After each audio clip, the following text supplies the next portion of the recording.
Este libro es tuyo. No, estoy leyendo. Toma. Ah, gracias. Este es Sí, ya. Sí.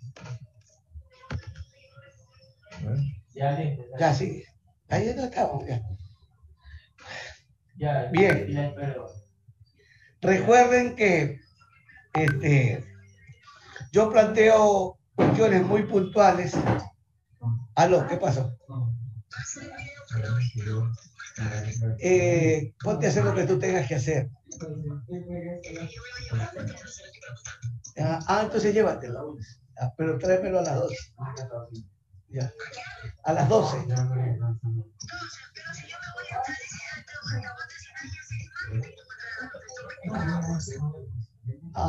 Ya, ok, listo, ya. Ok, llévatelo nomás, ya, chao. Ya. Ya.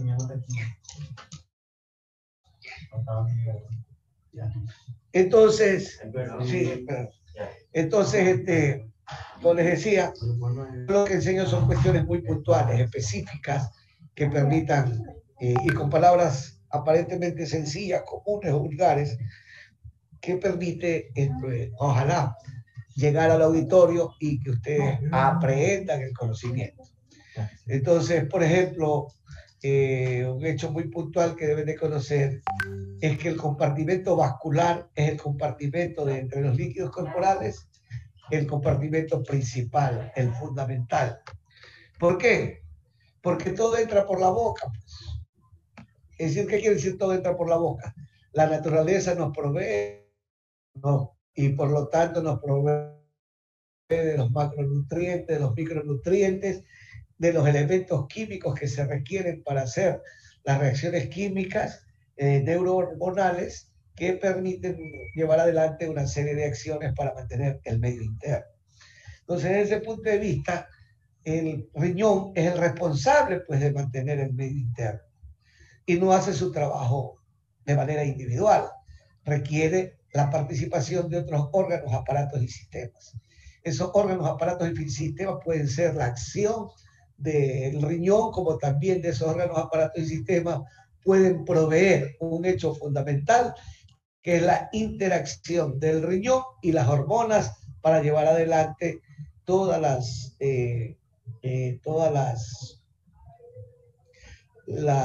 respuestas fisiológicas para mantener el medio interno. Entonces es importante que comprendamos cómo funcionan las hormonas. Y ya habíamos dicho una primera, no había dicho. Entonces las hormonas, la pregunta puntual es, ¿dónde se encuentran? ¿Alguien sabe dónde se encuentran las hormonas?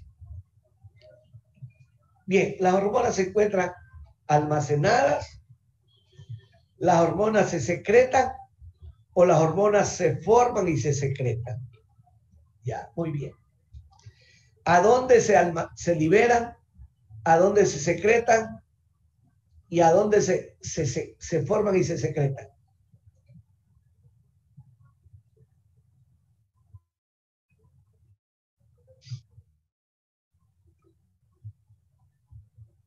¿Dónde se secretan las hormonas? ¿A dónde? A la sangre, a lo que la sangre. Al compartimento vascular. Recuerde, usted tiene que hablar de aquí en adelante así, vascular, intersticial e intracelular. ¿Sí? Ya no puede decir la sangre, porque la sangre usted sabe tiene dos componentes, los componentes sólidos, que son las células, glóbulos rojos, glóbulos blancos, plaquetas, ¿verdad? ¿Sí? Y el componente líquido o plasma. Y ese es el componente vascular. ¿Ya? Entonces se secretan, se liberan, se forman y se secretan al compartimento vascular. Muy bien. ¿Y dónde actúan las hormonas? ¿En qué membrana celular actúan? Dependiendo. Si son hormonas hidrosolubles, actúan directamente en la membrana celular. Si son hormonas liposolubles, actúan directamente ¿dónde? La base lateral. No. Bueno, pero su respuesta me permite hacerle comprender, y eso grábeselo, grábeselo. Si las hormonas se liberan, se forman y se secretan o se secretan al compartimento vascular, ¿sobre qué membrana actúa? Sobre la membrana vasolateral, porque la membrana vasolateral es la que está mirando hacia el compartimento vascular. Y la membrana luminal es la que está mirando hacia la luz. En el caso de los riñones, la luz tubular. En el caso de las células intestinales, la membrana luminal ¿hacia dónde mira? Hacia la luz intestinal. Es decir, eso es algo que usted debe de manejarlo, ya debe de tenerlo en cuenta. Entonces, las hormonas actúan, si son hidrosolubles, ¿dónde actúan? En la membrana vasolateral. ¿Y qué encuentran en la membrana vasolateral?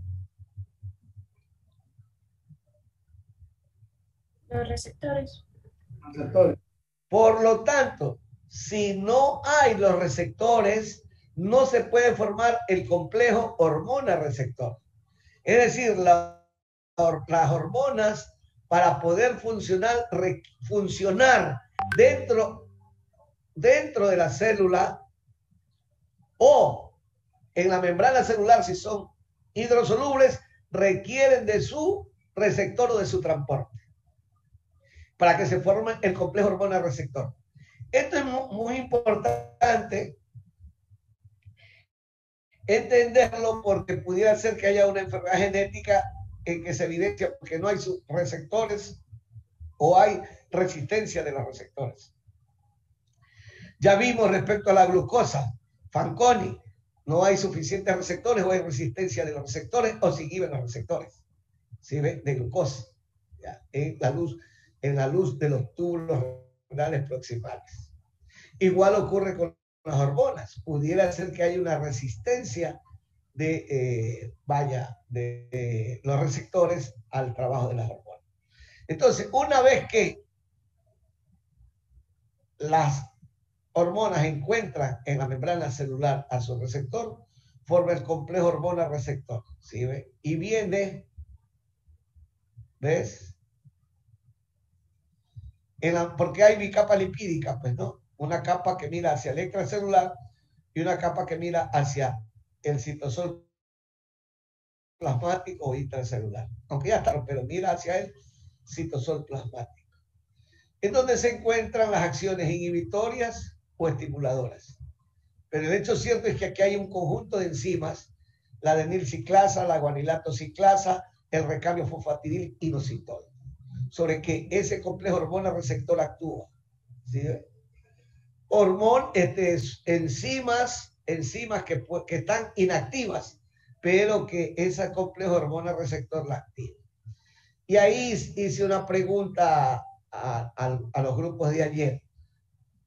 Cuando yo digo, todo entra por la boca, va al tracto gastrointestinal, ahí se produce un proceso de reabsorción y todos los elementos van al vascular, y lo que hoy día acabo de decirles también, el vascular es el compartimento fundamental, ¿verdad?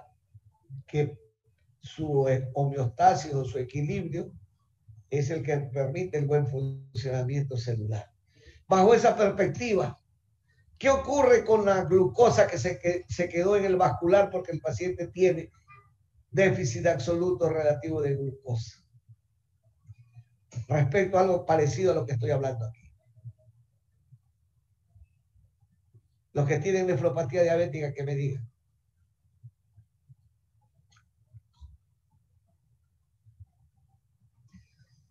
Es probable que no se recuerden, no es fácil recordarse, pero en todo caso le doy una pista.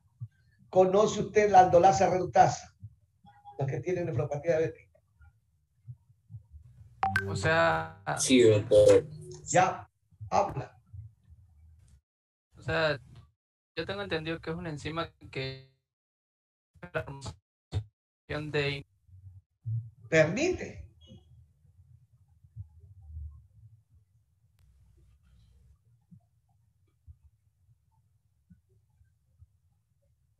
O sea, Entonces, Pero, Es que yo iba a contar algo parecido, o sea, porque yo según sabía que este de aquí iba a aportar en lo que era la conversión de glucosa, netamente. Y ¿a qué? a aportar en la conversión de glucosa. ¿Por qué? Porque el organismo tiene diversos mecanismos tratando desesperadamente de evitar que el daño de la hiperglicemia crónica sea rápido a nivel del vascular. Entonces, desesperadamente las células tratan de captar glucosa frente al hecho de que no hay suficiente insulina. Entonces, esa hiperglicemia activa la aldolasa reductasa que está aquí. Y esa enzima, por lo regular, está inhibida en las personas sanas, personas que no tienen diabetes. Entonces, se activa la aldolasa reductasa y produce una serie de reacciones enzimáticas y señales y una señalización celular inadecuada. Porque en vez de formar mioinositol, forma, creo que sorbitol, no me recuerdo bien. ¿Ya? Y por lo tanto, lo que ocasiona es una hiperosmolaridad intracelular y por lo tanto el daño de las células. ¿Cuáles son esas células que se afectan principalmente por esa circunstancia? Las células nerviosas. Sí, se desmieliniza y por lo tanto se presenta la neuropatía diabética, que puede llegar hasta la invalidez del paciente. Entonces, por eso es importante que la población conozca que debe de controlar la hiperglicemia crónica. Entonces, cuando usted le habla de esto, que por eso es que se pierden las extremidades, la amputación, se quedan ciegos, es probable que la gente comprenda mejor la necesidad de mantenerse normoglicémicos. Y de hecho que eso se está aprendiendo. O la industria farmacéutica comienza a producir medicamentos en ese sentido. Se ha tratado de buscar inhibidores de la aldolasa reductasa para tratar de controlar la hiperglicemia. No se ha logrado. Pero nótese usted cómo el uso de los GLUT2, ¿ves? Mira, ahí está lo que te digo, el uso de los inhibidores GLUT2, los inhibidores de la GLUT2, que son medicamentos sintetizados a partir de la planta llamada glifosina, inhibe la reabsorción de glucosa. ¿Por qué? Porque inhibe al receptor de glucosa en los túbulos proximales. Es verdad que produce glucosura y la glucosura produce diuresis osmótica y por eso es que al paciente se le recomienda que tome abundante agua, porque pierde agua, ¿sí ve? Por la orina, poliuria, ¿ya? Pero habrá que ese problema secundario o ese efecto secundario que se lo puede resolver bebiendo agua, es más que enviar un gran volumen de glucosa y sodio al vascular. ¿Sí se da cuenta? ¿Se da cuenta? Entonces, yo le enseño a usted más fácil. Todo entra por la boca, va al tracto gastrointestinal, ahí se producen unos procesos reabsortivos y todos los elementos van al vascular. Y en el vascular tenemos una serie de sustancias, hormonas, enzimas, que cumplen su función junto con el riñón de tratar de mantener el medio interno. Entonces, ¿qué preferimos? Mandar glucosa y sodio. Imagínate tú, 200 miligramos de glucosa que se devuelve al torrente circulatorio, 180, más lo que contraportan sodio, producen pues obviamente una expansión del volumen plasmático. Si a eso le añades ese déficit absoluto relativo de insulina que te vuelve osmótico el vascular, ¿verdad? Entonces un gran volumen plasmático que termina con el transcurso del tiempo afectando a las células endoteliales. ¿Sí? Ok, listo. Entonces, ese ejemplo lo ponía para saber si los que tienen el seminario de nefropatía están estudiando. Bueno, repasen bien. Entonces, se activa la adenilciclasa y desdoble el ATP en AMP cíclico y luego viene otra enzima, la partinquinasa, Y ahora sí, la formación de proteínas celulares, que es el efecto fisiológico por el cual, para citar un caso, una hormona hidrosoluble, la ADH, ¿verdad? Esto es lo que ocasiona y por lo tanto esto es lo que permite el movimiento de los canales de acuaporina 2 a la membrana luminal y aumentar la reabsorción de agua en función de las condiciones de cada individuo.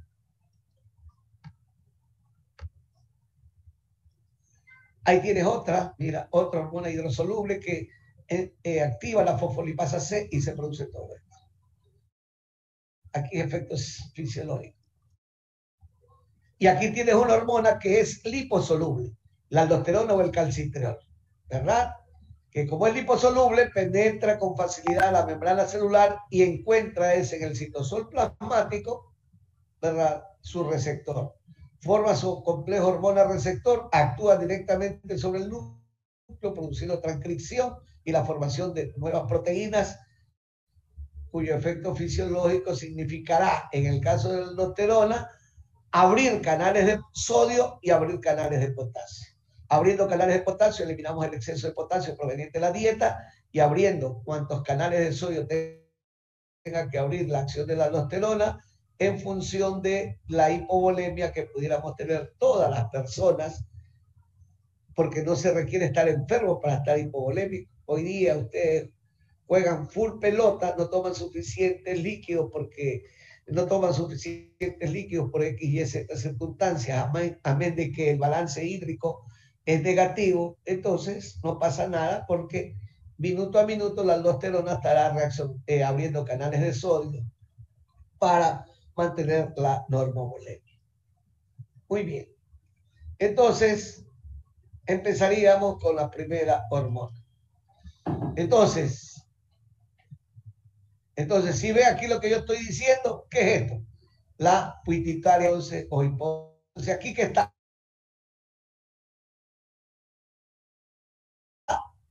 ADH. Ahí está almacenada la ADH. Eso quiere decir que si está almacenada, pudiera ser como en el caso de la renina, que está almacenada. También en las células, los gránulos de renina almacenados en las células yuctaglomerulares de la arteriola afrente.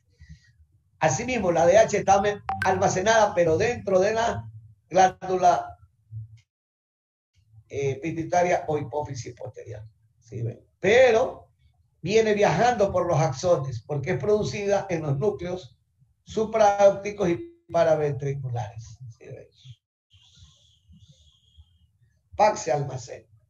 Muy bien. Si está almacenada la hormona antidiurética, como cualquier hormona, ¿qué requiere para su funcionamiento, para su liberación? ¿Un estímulo? Un estímulo, muy bien. Filosóficamente, para que aprendan, si antes de la acción de la hormona tiene que haber un paso previo, que en este caso es el estímulo, la acción fisiológica de las hormonas, ¿es primario o secundario? Secundario. Es secundario, efectivamente, es secundario. Por lo tanto, lo que es patológico es primario. Es decir, si aquí hubiera un tumor que estas estructuras que son tan sensibles, bastaría nomás un toquecito aquí, más o menos como cuando tu novio, tu marido, tu amante, ¿verdad?, te pasa los dedos de la planta de la mano suave y lisa por tu cuello, o los labios te los pone en el cuello y tú te erizas la piel. Eso es un estímulo. ¿Sí ves? Un tumor apetita que tope la ADH, ¡pac!, dispara ADH al torrente circulatorio.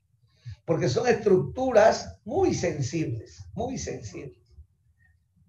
Y vaya, tengo a mis 65 años de edad, no solamente que hablo desde el punto de vista teórico, por si acaso, sino que he tenido experiencia médica lo suficiente como para entender esto. ¿Sí? Entonces, ya les voy a explicar la experiencia que tuve como diagnóstico. Entonces, es el estímulo. ¿Cuál sería el estímulo, por lo tanto? De la antidiurética, Claro, pues ¿de qué el más? aumento de la osmolaridad. ¿Y cómo lo indicamos? ¿Cómo lo evidenciamos? ¿Cómo lo evidenciamos? Se evidencia con un marcador bioquímico sérico. ¿Cuál es ese marcador bioquímico sérico que evidencia el aumento de la osmolaridad plasmática?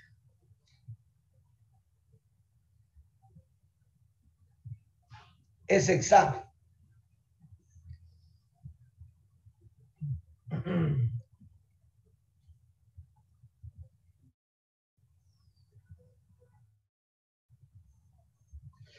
¿Cuál es el soluto eficaz? ¿El sodio? O que el sodio. Entonces, por lo tanto, ¿qué va a tener el paciente? Hipernatremia. Hipernatremia. Hipernatremia. Entonces, todo paciente que nosotros lo vemos con más de 140 de sodio, ¿qué deberíamos decir? Está aumentada la osmolaridad plasmática y por lo tanto se está liberando permanentemente ADH, tratando de mantener la osmolaridad plasmática normal. Pero tiene un límite y el límite es 290. Y cuando llega a 290, ¿qué ocurre? ¿Qué ocurre? ¿Qué ocurre? Se activa el centro De la sed. de la sed cuando la osmolaridad plasmática llega a 290. Entonces, cuando decimos sodio 145, quiere decir que ya está activado el centro de la sed. Por lo tanto, en ese rango que va de 240 de sodio, 280 de osmolaridad plasmática, 290, nos ha protegido la ADH, manteniendo el volumen hídrico adecuado para mantener el equilibrio hídrico entre los diferentes compartimentos. ¿Sí ven? A partir de 290 se activa el centro de la sed. ¿Sí ven? Y hasta aquí más o menos. Muy bien. Entonces, el diagnóstico nos va a dar el aumento de la osmolaridad plasmática. Ajá. ¿Qué diagnóstico nos va a dar? Este le va a dar la osmolaridad plasmática, un estado hiperosmolar que supera la capacidad fisiológica de almacenar agua por acción del ADH y el paciente tiene que beber agua o nosotros, un ejercicio intenso, bebemos agua y resolvemos el problema. Pero entonces ahí viene mi pregunta. ¿Y cuáles son los pacientes que consecuentemente hipernatremia?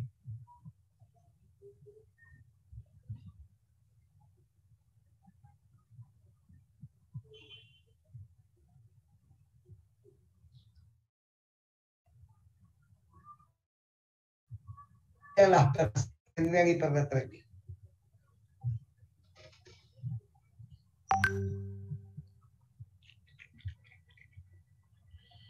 Bueno, por lógica serían ¿quiénes? Los ancianos. ¿Por qué los ancianos? Porque los ancianos ya van a tener a partir de los 70, 75. Y los niños menores de 2 años que todavía no tienen maduro el centro de la sed. Por esa razón, ¿qué se suspendió en el mundo desarrollado respecto a los niños menores de 2 años?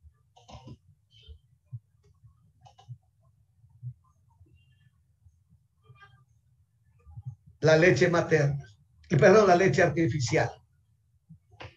Las leches artificiales, la leche en polvo. ¿Por qué? Porque son sus soluciones hiperosmolares. ¿Sí ven? Entonces, estas son las personas que sin estar enfermas, las unas por el deterioro del centro de la sed y las otras por tener inmaduro el centro de la sed, le producen hipernatremia. ¿Sí ven?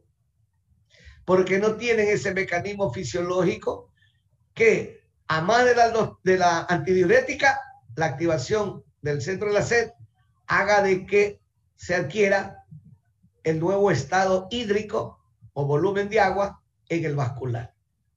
¿Y qué pacientes tendrían este problema? Los pacientes que no tienen acceso al agua. ¿Y cuáles son los pacientes que no tienen acceso al agua? Los que no tienen servicios básicos.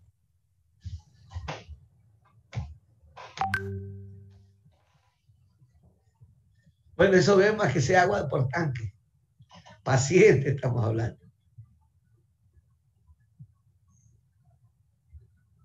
Los que están en coma.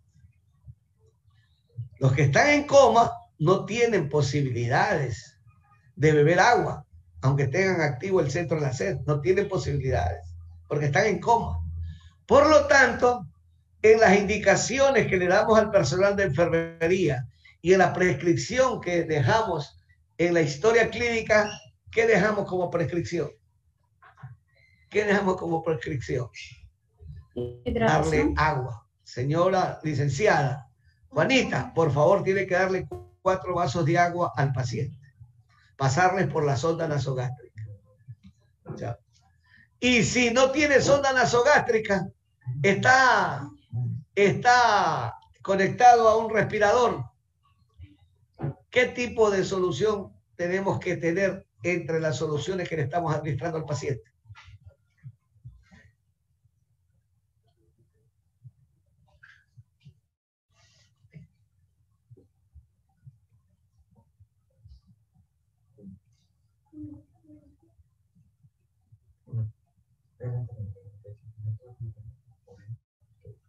¿Qué tipo de soluciones? Solución isotónica. No, pues solución isotónica es para mantener el sodio normal. ¿Qué solución? Y recuerdan que el punto es darle agua al paciente. Pero ahora tienes un paciente que, además de estar en coma, está intubado. Intubado, ¿no? Intubado. ¿Sí ves? Entonces requiere que le pasemos por la vena qué tipo de solución para evitar la hipernatremia. La hipotónica. ¿Ah? Hipotónica. ¿Cuál es una solución hipotónica?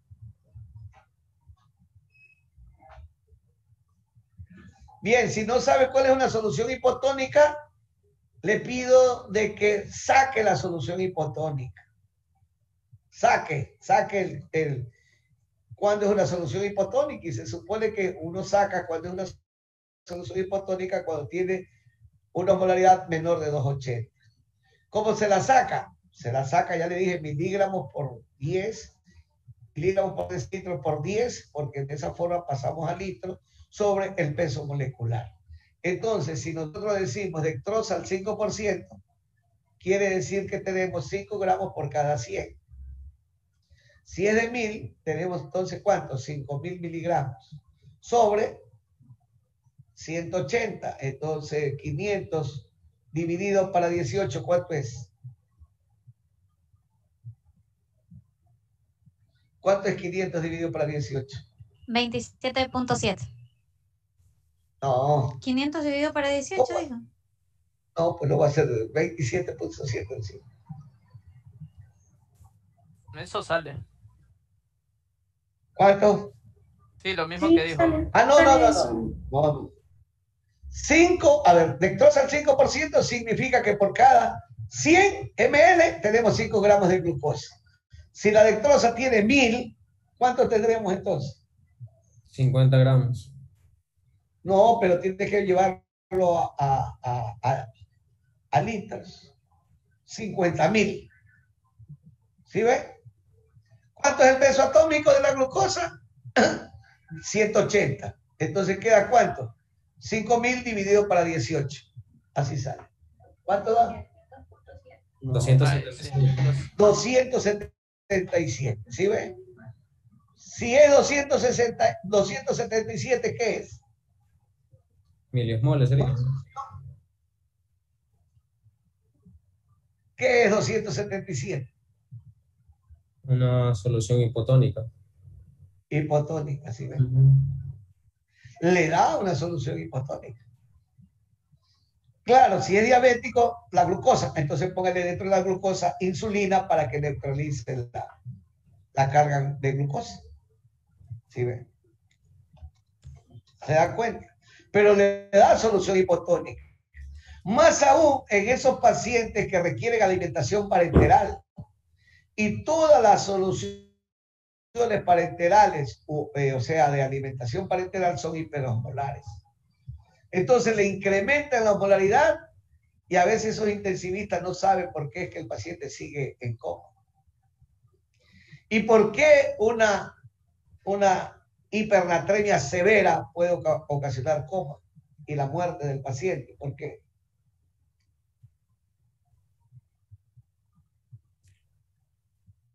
Puede provocar edema cerebral. Bueno, aquí no produce edema Deshidratación. cerebral. Dice continua. Una deshidratación celular.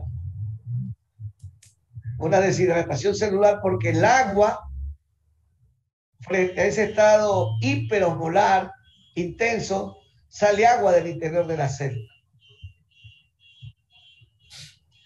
Pero podrían ser otro tipo de células. ¿Pero por qué las cerebrales? Porque por eso es que estamos hablando del agua, que es agua corporal total. Y por lo tanto, las células que sufren las consecuencias son las células cerebrales. Recuerde que el cerebro es el órgano que mayor consumo energético y de agua tiene también. Y las células están casi apelotonadas en una cavidad rígida que se llama bóveda craneal. Entonces, si se deshidrata, se desprenden las células y produce una hemorragia intracerebral que no la puede tener nadie. Es decir, es un coma irreversible, la muerte del paciente. Yo le llamo a eso, son cuestiones filigranas que no se las puede, digamos, ubicar permanentemente. Ya eso es ya patrimonio de nosotros los nefrólogos. Por eso es que cada vez vemos nefrólogos trabajando en áreas de cuidados intensivos. Ya. Es decir, la mejor especialidad es la nefrología. Y vamos al revés. ¿Qué pasa si hay demasiada agua?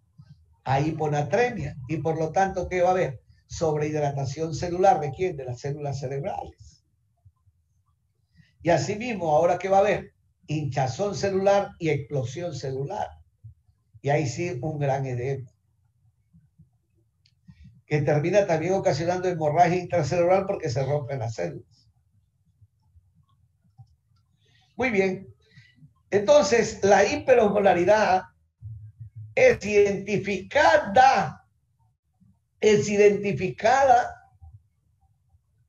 vascularmente por la hormona ADH.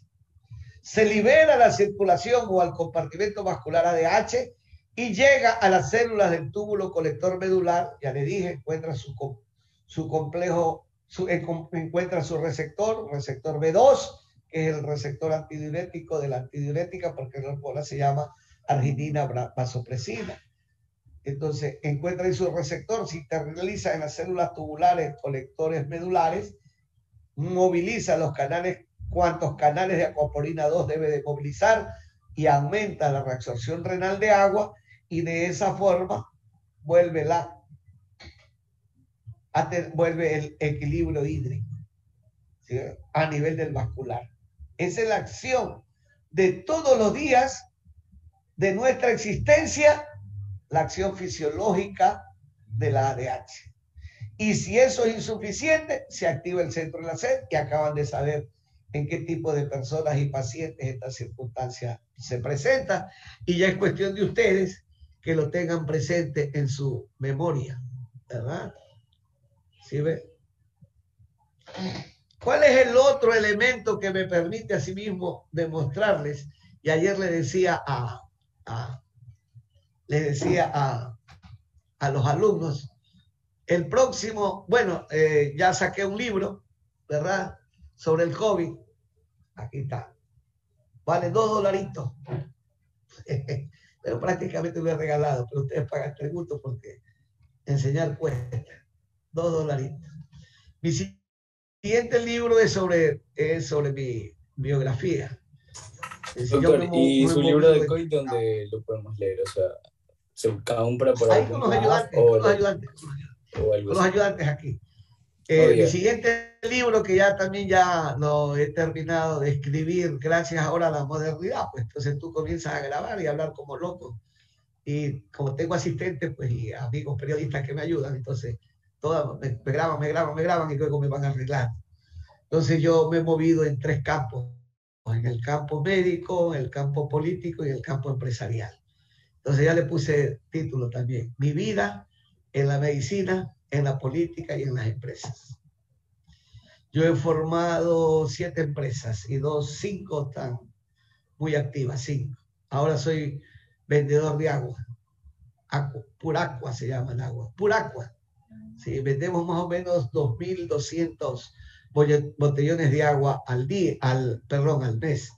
Pero la idea es vender por lo menos 100.000 botellones de agua al mes.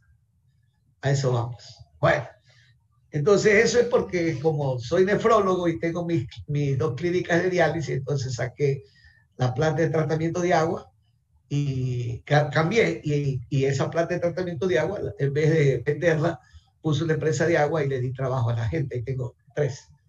Y a su vez tenemos la gente en las tiendas que vende agua y en las casas.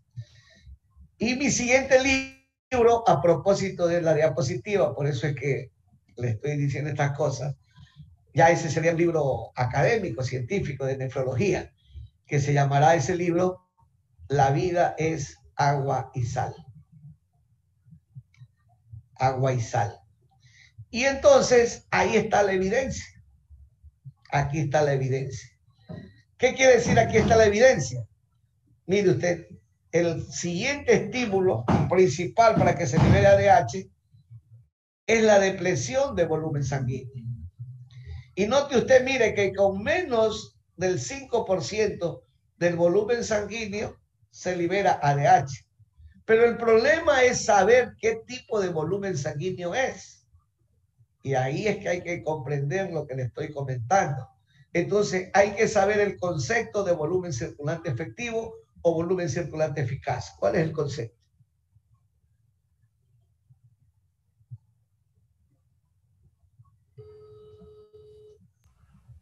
No sé si tengo entendido, pero o sea, se suponía que si el volumen eficaz disminuía a menos del 20%, creo que ahí ese era un estímulo para secretar ADH, a diferencia de la hipertonicidad. No, sé si es 5%.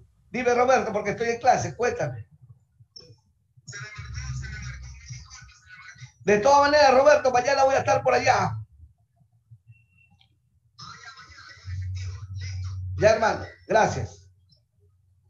No. Primero tienes que saber qué es el volumen circulante eficaz. El 20% del débito cardíaco es que se requiere para mantener la tasa de filtrado glomerular. Esa es otra cosa. ¿Qué es el volumen circulante eficaz o volumen circulante efectivo? Si no lo saben, yo se los digo, pero ustedes tienen una ventaja. Y aunque tuviesen esa ventaja dando clases presenciales, yo le digo a los alumnos, traigan el libro, traigan su folleto, veo cuántos tienen celulares, cuántos tienen internet, y a los que tienen internet les digo, busquen, mientras yo sigo hablando. Es que es más que nada un concepto, es más que nada un concepto que realmente no es cuantificable, pero habla acerca del volumen de perfusión, como la presión arterial media. No. ¿Qué es el volumen circulante efectivo? El que está todo dentro del compartimiento vascular. No. Volumen arterial. No. Vamos a ver si dan. Tan importante es este concepto, y ese es el problema, que no lo sabe todo el mundo. No lo sabe todo el mundo. Deberían de saberlo. Por eso es que yo hace años yo me formé y con el libro era en inglés en esa época. Es terrible, imagínense, yo que no sé inglés. Aprendí algo de inglés leyendo en inglés el libro de Burton Rose de la Universidad de Harvard en la década del 90. Ahora ya está en español, pero no hay como ese libro para aprender fisiología renal y entender las enfermedades. Entonces, el volumen circulante eficaz o volumen circulante efectivo es la cantidad de sangre arterial. Y la cantidad de sangre arterial, ¿cuánto cree que es? Es pequeña. Es apenas 700 mililitros. Es decir, no llega ni a 1 litro. De los 5 a 7 litros, entre comillas, de sangre que tenemos en el cuerpo. Por eso es que le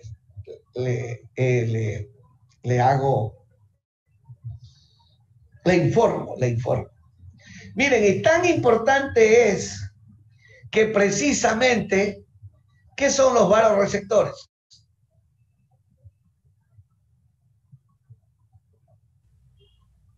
¿Qué son los vasoreceptores? Los sensores o los que identifican el volumen vascular.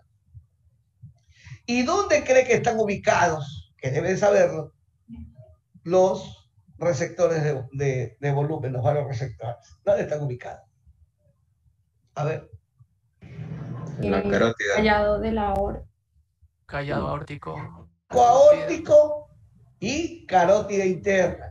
¿Qué le estoy diciendo entonces? ¿Por qué no están ubicados en la vena? En el sistema venoso. Y están ubicados en las arterias. Porque este es el punto central. Y el tercer vasoreceptor está ubicado en el riñón, en la arteriola aferente. Sangre arterial, volumen circulante efectivo. La sangre arterial que perfunde los tejidos. Y cuando falta la sangre arterial, será la reabsorción renal de sodio y de agua, de los dos componentes, para tratar de equilibrar, de perfundir los tejidos. ¿Sí ve? ¿Sí ve? Por eso, con esta diapositiva de experimentos en Harvard, mire usted, con menos del 5%, 2,5%, ya se está liberando ADH a la circulación sistémica. Para que aumentando la reabsorción renal de agua en este caso, y el eje renina-angiotensina-aldosterona, sodio, ¿verdad? Se mantenga el volumen circulante eficaz. Por lo tanto, eso nos va a proteger, pero hasta cierto límite o cierto tiempo. Ya luego después que vendrán los edemas o la insuficiencia renal aguda, dependiendo de la cantidad de sodio y de agua que nos faltase, o de sangre. Entonces, si es 700 mililitros de sangre arterial la que se perfunde en los tejidos, con el 5% de 700, 35, y con la mitad de 35, con 17 mililitros.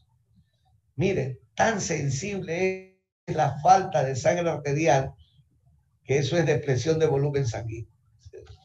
Porque no se puede permitir que 1 mililitro de sangre arterial se pierda. ¿Sí ven? Entonces, la depresión de volumen sanguíneo eficaz es el otro estímulo para la liberación de ADH. Pruebas al canto está ahí. Entonces ya los estímulos. El aumento de la unidad plasmática, la disminución o caída del volumen circulante eficaz hace que aumente la liberación de ADH y disminuya la excreción renal de agua. Por lo tanto, ¿cuál es el signo clínico que nos está diciendo lo que he comentado en los minutos que llevamos de clase? ¿Cuál es el signo clínico cardinal? Oliguria. La oliguria, así es. En tanto y en cuanto no haya un proceso obstructivo de por medio. ¿Sí ven? Así es, la oliguria. Entonces, la retención de agua lleva a la oliguria, pero en esas circunstancias. ¿Verdad? El centro de la sed se activa y aumenta la ingestión de agua y de esa manera se retiene agua. Disminuye la osmolaridad plasmática y aumenta el volumen circulante efectivo y cesa la liberación de ADH y cesa la sed. Estos jóvenes es minuto a minuto. Esto no se requiere estar enfermo. No se requiere estar enfermo. Esto puede ser en un accidente que tengamos, un ejercicio intenso que tengamos, como le estoy diciendo. ¿Ya? No se requiere estar enfermo. Ni aguda ni crónicamente. Simple y llanamente estás bien y hiciste demasiado ejercicio o vas caminando y tuviste un accidente y tuviste un corte y un sangrado masivo. Es la acción del ADH y el centro de la sed lo que te está protegiendo. ¿Sí ven? De la hipovolemia. ¿Ya? Y fisiológicamente, pues el aumento de la osmolaridad plasmática, el centro de la sed, para los que tienen sin problemas la posibilidad de beber agua. Aquí está entonces la hiperosmolaridad y la hipovolemia. Ahí están los estímulos. Pero yo aprovecho esta diapositiva de Morton Rowe para enseñarles esto. Aunque aquí lo pone por ejemplo, pero puede haber dolor sin decir que hay estrés, pero el estrés, el dolor y el embarazo son también estímulos para la liberación del ADH. Entonces aquí le pregunto al que tiene hipertensión en el embarazo, ¿cuáles son los cambios fisiológicos que se producen, cambios fisiológicos renales que se producen en una mujer embarazada? No, mi amor, pues no digas así. Pues no todas tienen...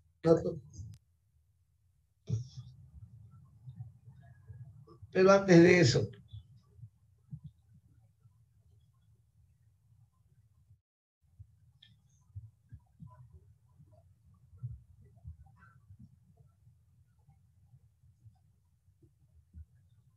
¿Cuáles son los cambios fisiológicos? O sea, uno de esos es que aumentaba la reabsorción de sodio. ¿Y de qué más? También, Agua, sí.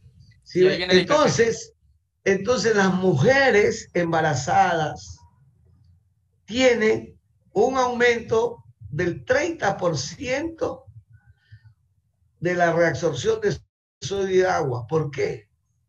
Porque están produciendo un nuevo ser. Nosotros somos producto de estos cambios fisiológicos,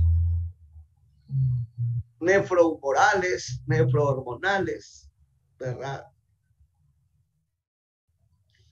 Tratando de dar vida a un nuevo ser. ¿Sí ven? Y esto es importante que lo entendamos porque tenemos que saber en estas condiciones, estrés por la cirugía, dolor por la cirugía, o el embarazo por el trabajo de parto, o la cesárea, ¿qué tipo de solución tenemos que usar? Y de esa perspectiva, tenemos que entender que esos cambios fisiológicos parten de que en la mujer embarazada, ¿verdad?, se da este cambio fisiológico. Ya la osmolaridad plasmática normal no es 280. La osmolaridad plasmática normal en la mujer embarazada es 275. Se da lo que se llama el reset osmolar o reseteo osmolar. ¿verdad? Que ahora ya todo el mundo sabe porque tenemos celular y decimos, resetea el celular y ya recuperas el audio de los mensajes o huevadas y media. ¿Sí ves? Entonces ya la palabra reset se entiende. ¿Sí ves? Un reseteo.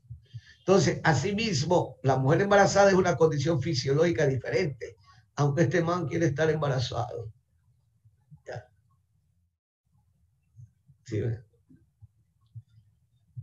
¿Ya? Entonces, a 2,75 bajó ahora la osmolaridad plasmática normal. ¿Por qué razón?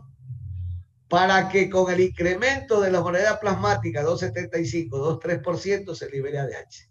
Con anticipación. Eso es lo que se llama, y vean ahí en internet, reset osmolar del ADH. O nomás ponen reset osmolar. Y entre paréntesis alguien que ponga ahí para que me recuerde. Reset osmolar. Entonces, ¿qué pasaría si ustedes una cirugía o el trabajo de parto normal o cesárea, utilizan solución hiposmolar? ¿Qué pasaría?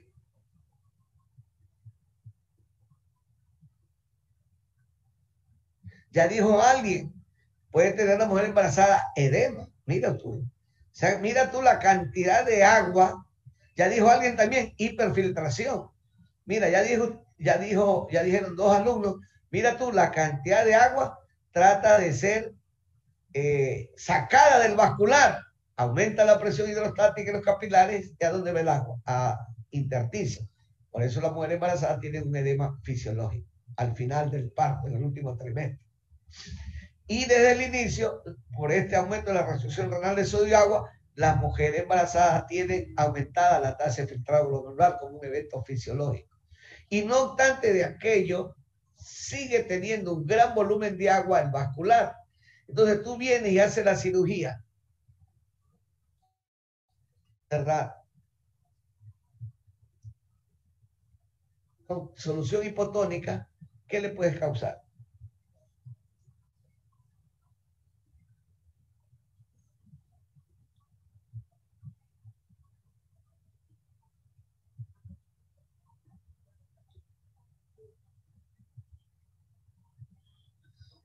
¿Qué es la glucosa? Ya le dijimos, una solución hipotónica. Le agregarías, imagínate tú, por la vena de manera directa, más agua. ¿Y qué va a ocurrir en el vascular? O sea, si hay más agua, disminuiría la osmolaridad. Con una severa hiponatremia que le puede costar la vida al paciente o a la paciente. Mi mamá entró bien a la cirugía, entró caminando y salió en camilla y conectada a un ventilador. ¿Sí ven? ¿Cuál podría ser una de las razones? La que estamos comentando aquí. Entonces, nunca hagan una cirugía ni hagan reposiciones de volumen con soluciones hipotónicas.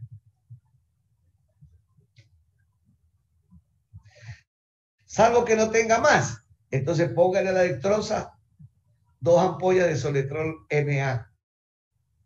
Es decir, vuélvala hipotónica. ¿Sí?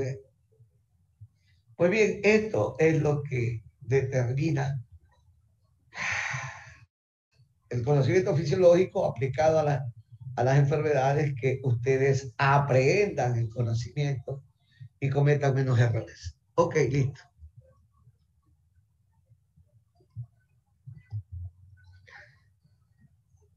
Ahora tenemos otra hormona, con la diferencia que si ustedes ven esta diapositiva de Burton-Rose, mira, hay una serie de eventos enzimáticos y hormonas que terminan al final formando aldosterona. Eso quiere decir que empieza desde la piel. En la piel tenemos escualeno y en el hígado acetilcoenzima A. Entonces la acetilcoenzima A y el escualeno forma colesterol. La acción de la angiotensina al colesterol lo convierte en pregnenolona, la alfa 17 hidroxilasa, la pregnenolona en progesterona, y así hasta aldosterona. Todo este paso dura más o menos 30 minutos. 30 minutos. ¿Sí ven?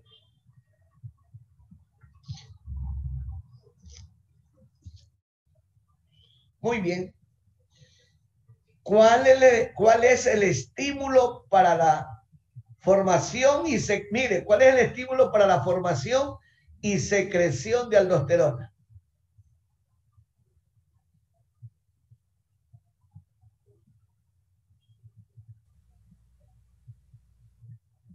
La hipovolemia. Hipercalemia.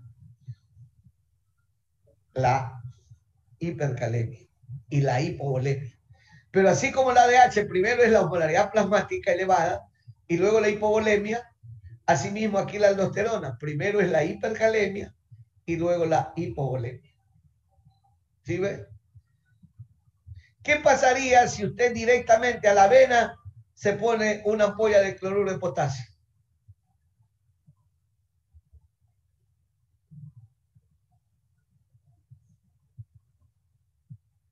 ¿Qué pasaría si directo a la muerte? La muerte. Claro. ¿Por qué? Por este conocimiento, ¿por qué se va a morir? ¿Sí ve? Ya entiende por qué todo entra por la boca, va al tracto gastrointestinal y de ahí al vascular.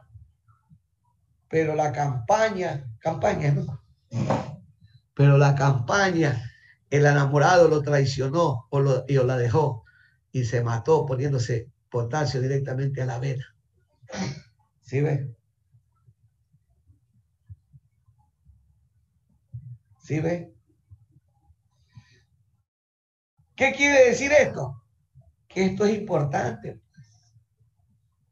Entonces, el conocimiento de esto determinó que los americanos utilicen las ampollas de cloruro de potasio como una inyección letal en los estados donde la pena de muerte se da con el uso de inyecciones letales.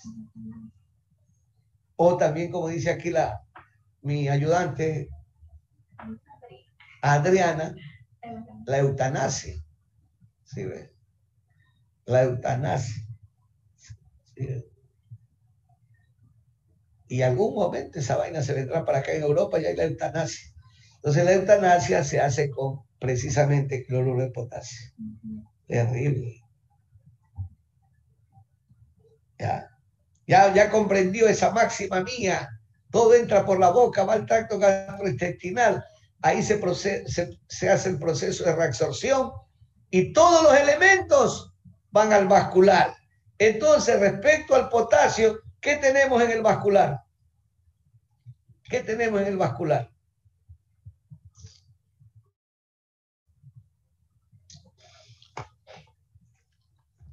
De ahí va al vascular y de ahí se distribuye. ¿Qué tenemos en el vascular respecto al potasio?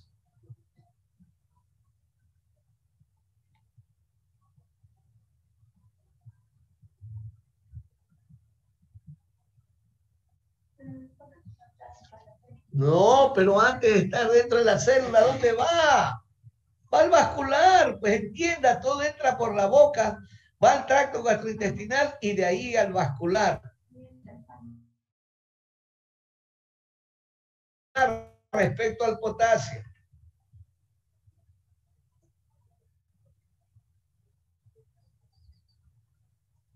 Tenemos la insulina y los receptores beta-adrenérgicos. Entonces, meten al potasio al interior de las 200 billones de células. Y lo que queda de potasio hará que permanentemente secretemos aldosterona para eliminar el exceso de potasio por la vía renal a través de la secreción tubular de potasio en el túbulo colector cortical. Aquí está, ¿sí ve? Por eso muy bien, Morton Ross pone potasio nada más, no pone hipercalemia. sino que las dietas ricas en potasio, exceso de potasio proveniente de la dieta, es el estímulo para que aumente la secreción de aldosterona. Y el otro estímulo, la secreción de sodio, la hipovolemia. Se abrirán cuantos canales deban de abrirse. ¿Saben cuántos canales de sodio por acción de la aldosterona? Y ustedes son los únicos que tienen esto porque me he olvidado de los otros grupos. Tiene de 100 a 3000 canales. Es decir, los que tienen dietas ricas en sodio probablemente abrirán 100 canales o 40 canales de potasio, perdón. Los que tienen disculpe, me equivoqué, sodio, estamos hablando de sodio. Entonces, los que tienen una dieta muy rica en sodio todos los días, la aldosterona simplemente abrirá 40, 30 canales de sodio para reabsorber sodio. Porque esa persona siempre va a estar hipervolémica producto de la dieta rica en sodio que tiene. El mundo occidental tiene una dieta muy rica en sodio. Nosotros tenemos un consumo de sodio entre 10 y 20 gramos diarios de sal en los alimentos. ¿Ya? Entonces, en situaciones de hipovolemia, donde alguien se pone a dieta y dice, no voy a comer, o es hipertenso, no voy a comer nada de sal, todas mis cosas son sin sal. No le pasa nada. Simplemente la aldosterona abrirá más canales del sodio para reabsorber sodio y mantener la normonatremia o el normovolumen. ¿Sí? Alguien tiene dietas muy ricas en potasio, la aldosterona abrirá cuantos canales de potasio tenga que abrir para eliminar el exceso de potasio proveniente de la dieta y no pasa nada. Bajo este conocimiento que les estoy brindando, ¿qué hacemos? Cuando el paciente tiene hipercalemia, ¿sí ve? Administramos insulina en 24 horas ahí y la insulina está metiendo el potasio dentro de la célula. O hacemos nebulizaciones de albuterol, de salbutamol, que son receptores beta-adrenérgicos, metiendo el potasio al interior de la célula. Un paciente diabético en descontrol tiene un déficit absoluto o relativo de insulina. No tiene normocalemia gracias a los receptores beta-adrenérgicos, pero si está tomando bloqueantes de los receptores adrenérgicos tipo carvedilol, ¿verdad? U otro atenolol, aunque ya no se debe usar atenolol, carvedilol, hay otro más, ¿no? ¿Cómo se llama? Bueno, me he olvidado el otro nombre. Carvedilol, bisoprolol. ¿Ah? El metoprolol también creo que es metoprolol. Imagínense esos diabéticos tomando esos hipotensores, receptores, bloqueantes de los receptores beta-adrenérgicos. No tienen tampoco insulina. Denle comida rica en potasio y lo matan en 48, 72 horas. ¿Verdad? Esas son las muertes súbitas de los diabéticos que no saben por qué.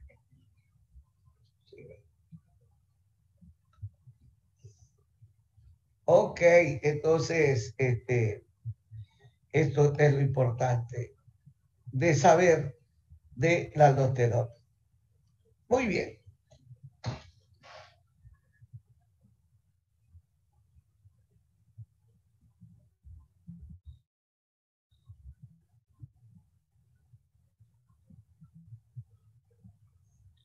Pero, siempre hay un pero.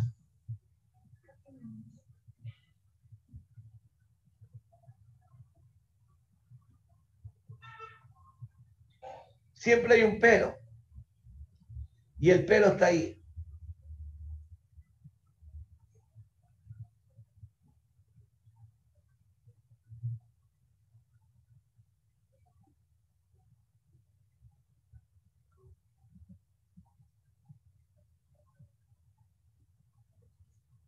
El pero está ahí.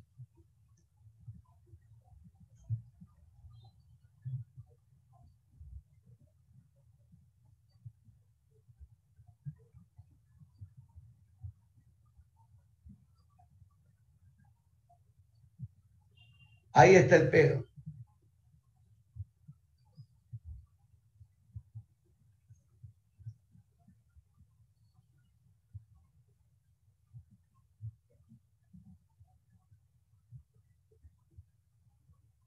¿Qué es lo que ocurre? Ocurre que tienes pacientes hipertensos con hipocalemia. Entonces yo en este chico joven, todos pacientes jóvenes, uno buscar causas secundarias. Entonces le dije a la madre 2 días que no coma alimentos ricos en potasio para medir el potasio y le salió 4.2. Por lo tanto, aparentemente descarté hipertensión arterial más hipocalemia espontánea. ¿Sí? Me faltaría luego saber si si es que llegamos a usar, porque todavía no usamos hipotensores, porque hay 3, 4, 5, 6 picos hipertensivos en el monitoreo ambulatorio de la presión arterial que le hicimos. Estamos esperando el resultado del ácido vanil mandélico que deben entregarle, si no es hoy, la próxima semana, que son 10 días, que el Alcibar quedó en entregarle el resultado. Entonces, para ver si es o no un feocromocitoma. Entonces, estos pacientes que son hipertensos y con hipocalemia, uno sospecha siempre hay hiperaldosteronismo primario. Yo ya he diagnosticado 2. Los 2, el uno se murió y el otro ya debe haberse muerto. Ya. Los 2 me llegaron con retención nitrogenada importante, venían para diálisis, pero yo me di cuenta que tenían hipocalemia.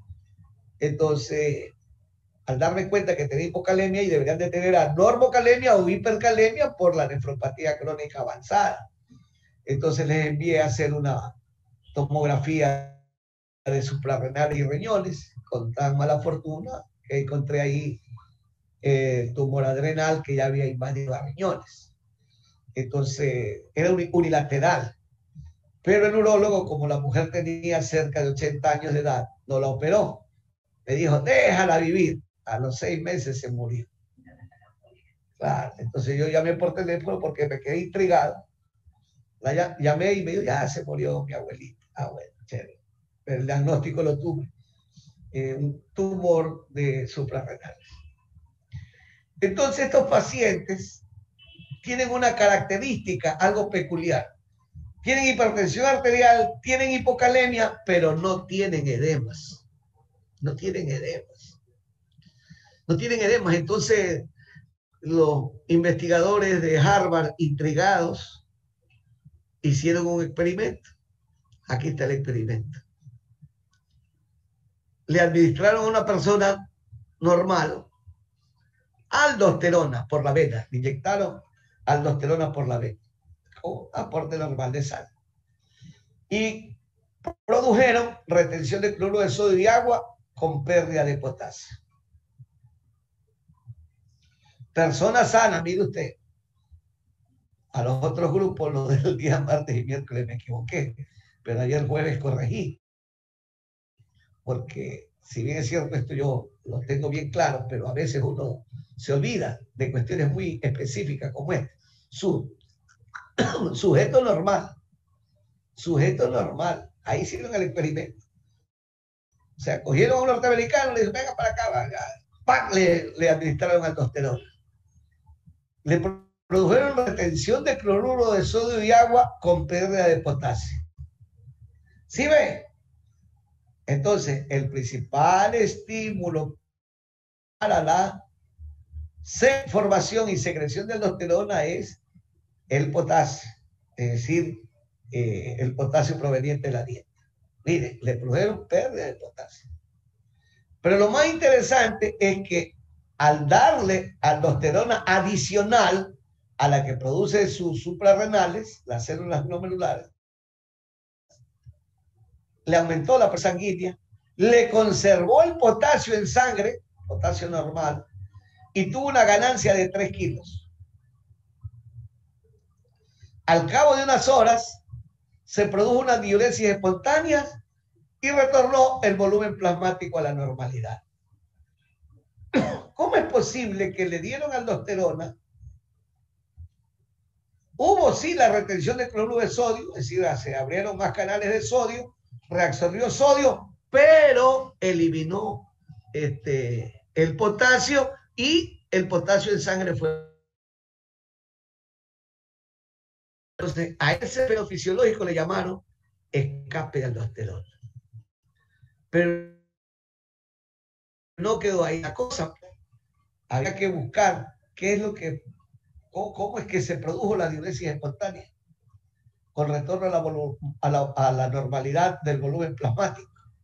Entonces encontraron que las células cardíacas, los miocardiocitos auriculares, esa sobrecarga de volumen expresada en una expansión del volumen plasmático, es decir, me imagino de la cava superior, se amplió más,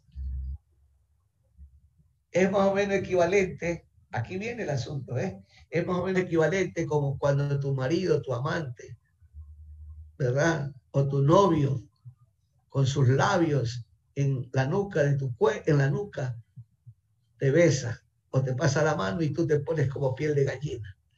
Eso es lo que se llama rozamiento. O sea, fíjense, ese simple rozamiento, o sea, esa pequeña expansión, ¿sí ve? De la aurícula, de la cava superior, en su contacto con las células del miocárdicas de la aurícula derecha, ¿verdad? Sí. ¿Qué hizo? Que se secretase espectro natriurético auricular. Y al secretarse espectro natriurético auricular, ¿sí ve? Incrementó la tasa de filtrado glomerular, disminuyó la reabsorción de sodio en el túbulo colector medular interno y produjo la natriuresis, la diuresis espontánea, que de ahí en adelante se le llamó natriuresis presiva a los hipertensos. Entonces, ustedes, yo, cualquiera, podemos tener una dieta rica en sodio, una parrillada. Lo que vamos a tener después de unas horas es una diuresis espontánea e importante. Acción del espectro natriurético auricular, disminuyendo la reabsorción de sodio en el túbulo colector medular interno. Y se elimina el exceso de sodio. ¿Sí ven? Por eso es que decimos, luego de una dieta opípara, o sea, una parrillada en el ñato, ¿no?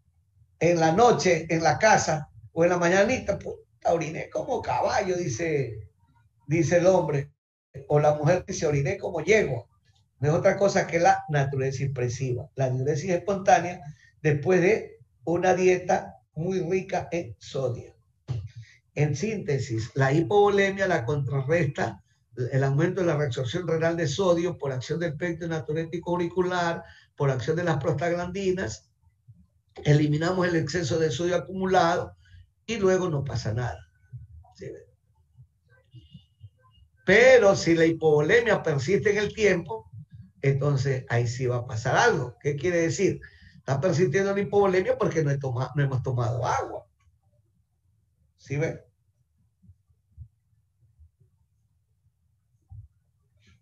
O estamos hipotensos o tenemos una dieta demasiado rígida y pobre en sal. ¿Sí?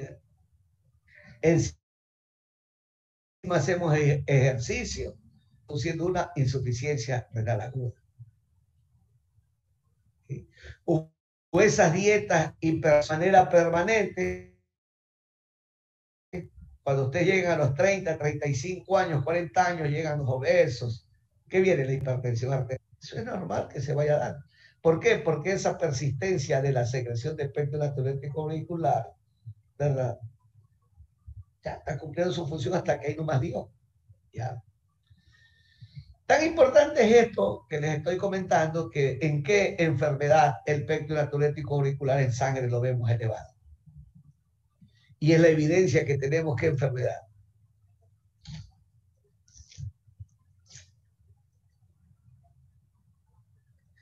Los que les guste la cardiología, insuficiencia cardíaca congestiva. Ok. Aquí están cuando tenemos ahora esa secreción autónoma de aldosterona, por lo de ser un adenoma productor de aldosterona, y una hiperplasia bilateral idiopática, una hiperplasia adrenal primaria unilateral, carcinoma adrenocortical productor de aldosterona, hiperaldosteronismo familiar. ¿Cuáles son las características para entender este hiperaldosteronismo primario? Una hipertensión asociada a hipocalemia, ya sea espontánea o inducida por diuréticos. Hipertensión resistente a tratamiento, triple a dosis adecuada y que incluye un diurético. Busque causa secundaria o hace una resonancia magnética de abdomen y encuentra incidentalmente un tumor adrenal. ¿Sí ven? O historia de hipertensión o accidente vascular cerebral en familiares inmediatos menores de 50 años. ¿Sí ven? Entonces, por ejemplo, esto es importante, justo lo que estaba comentando anteayer, una de mis ayudantes dice, uy, doctor, ¿se acuerda de fulano tal? Que me voy a acordar tanto de estudiantes. Claro. Y peor de ustedes ahora con esta cuestión virtual. Imposible que me... ¿Ves? Aquí está, ¿ves? Ahí está, ¿ves? Mire, ¿ves? Aquí está, ¿ves? Aquí le va a decir la doctora. Dígale. Aquí está la doctora, ¿ves? A ver, háblele, doctora, mentira. Sí, es verdad, no. Hace 5 años. Mira, hace 5 años ya fue mi alumna. ¿Sí?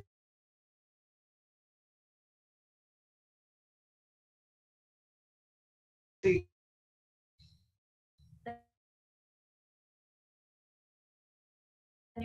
Y él teníamos que tomar presión y glucosa. Y de la nada se tomaba de dolores de cabeza, mareos y no sabía por qué.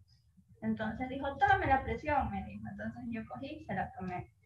Y tenía una presión de 140/90. 140/90. Nada, ya. Él solo lo que tenía dolor de cabeza, pero lo toleraba. Entonces comenzó él mismo, se diagnosticó antihipertensivo, pues, y no le bajaban esa presión. Luego habló con usted y usted ya le mandó a hacer de tomografía y tenía una hipertrofia suprarrenal. Una hipertrofia suprarrenal. Adenoma productor de aldosterona. Pero él está vivo. Oh. Claro, porque ya, pero ¿y qué hizo? ¿Qué se hizo con la...? ¿Qué se hizo? ¿Pero qué le hicieron? Lo operaron, ¿ves? ¿Sí, ves? Pero yo nunca me enteré. Ahorita me acabo de enterar. Él no tenía dinero porque era estudiante para la tomografía. Ahorita me vengo a enterar, ¿sí ves? No tenía, pero sí tenía hipertrofia de una gran. ¿Ya? Era joven. Claro. Jovencito, pero él toleraba esa presión. Claro. ¿Sí ves? Mire, ahorita me vengo a enterar. Ajá, ¿Sí, se llamaba. Pero nunca me dijo él. Ya tiene una hijita con una compañera. Mire. ¿Y ya no es hipertensa? No. Sí, ¿ves? En su vida transcurrió no. Ya es residente de ginecología. Es residente de ginecología. Es segunda. Y todo el mundo felicidades porque. ¿Sí ves? ¿Sí ves? Ahí está, ¿ves? Eso lo hubiera puesto en mi casuística y ya hubiera sido el tercer diagnóstico que... Había otro compañero. Ustedes dos. Dos, diagnostiqué otro. Ellos, lo único que tenían en común es que tenían padres médicos. Ya. Nada, eso es lo que tenían en común. Pero eran hipertensos, ¿no? Sí. Los padres, sí, claro, aquí está. Historia de hipertensión o accidente vasculocerebral en familiares inmediatos menores de 50 años. Eso es lo único que tenían en común. ¿Cuán importante es hacer la historia clínica? ¿Sí? Bueno, me alegro que eso haya ocurrido, fueron mis alumnos, y nótese usted que si no fuera ahorita por la doctora, ¿cómo se llama usted? ¿Andrea? Adriana. De Mera. Adriana de Mera. Pero de Mera es el apellido de su esposo o de Mera es a su apellido, ¿ya? Bueno, ahí está ¿cómo se llama eso? Una evidencia de que lo que yo doy acá es relacionada con cuestiones relacionadas con la clínica, ¿no? Con lo que diagnosticamos. Ya, ok. Y ahí están los péptidos natriuréticos, ¿verdad? Lo que ya les decía, la distensión de los miocitos auriculares, por ende, por el rozamiento debido al aumento del volumen plasmático, entonces eso hace que se secrete péptido natriurético auricular, péptido natriurético cerebral, se produzca natriuresis, presión en los riñones y disminuye el volumen. Esto es lo que se llama una relación armónica entre las hormonas vasoconstrictoras e hipovolémicas con las hormonas vasodilatadoras hipervolémicas. ¿Sí ven? ¿Sí ven? ¿No ve que cómo estamos normalmente o permanentemente los seres humanos? Estamos o hipovolémicos o hipervolémicos. Todo depende del prisma con que miremos. Pero ¿qué es lo que hay más en el mundo? Hipovolemia. Condiciones de vida de la población hace que no haya suficiente agua, ¿verdad? Por lo tanto, que va a haber síndromes diarreicos agudos, diabetes, hemorragias digestivas, etcétera. Entonces, a eso le agregas que fisiológicamente tienes un incremento de las pérdidas sensibles e insensibles. Entonces, esto aparente armonía endógena entre las hormonas hipovolémicas y vasoconstrictoras y las hormonas vasodilatadoras hipervolémicas, va a haber desequilibrio. ¿Sí? De las enfermedades para las enfermas. ¿Sí? Ok. Listo. Entonces, ¿cómo entender ese adenoma? Bueno, ese adenoma yo lo entiendo simple y llanamente como ocurre con nuestros pacientes renales. Algunos tienen adenomas de las paratiroides. Es porque la secreción permanente de PTH termina ocasionando. ¿Sí? Entonces, por eso es que no debemos a nuestros sistemas los estimar. Ya es una situación que escapa de nuestra información. Bien, entonces ahí están, ¿no? Los péptidos. Y aquí tenemos otra hormona vasodilatadora inhibitoria de la reabsorción de sodio. ¿Ya? Con una diferencia respecto al péptido natriurético auricular. La diferencia es que es formada en las células mesangiales y su accionar es en el torrente vascular del riñón. Una vez que las prostaglandinas renales salen a la circulación sistémica, se inhiben, no tienen ninguna función. Entonces quiere decir que su función es preservar la perfusión renal, preservar el flujo sanguíneo renal. ¿Sí? Entonces, el estímulo para la secreción de ADH es la hipervolemia o la vasoconstricción. ¿Sí ven? Entonces, en la membrana, la bicapa lipídica está conformada principalmente de fosfolípidos. Entonces, esas circunstancias que estamos comentando de hemodinamia, sobrecarga de volumen, vasoconstricción, hace de que los fosfolípidos, por acción de la fosfolipasa A, se forme ácido araquidónico. Y ahora la enzima ciclooxigenasa A convierte el ácido araquidónico en prostaglandinas. Y las prostaglandinas van a actuar vasodilatando la arteriola eferente, donde actúa la angiotensina 2 vasoconstruyendo para que aumente el filtrado glomerular. No puede permitirse que la vasoconstricción persista en el tiempo, porque ¿qué ocasiona la vasoconstricción que persiste en el tiempo?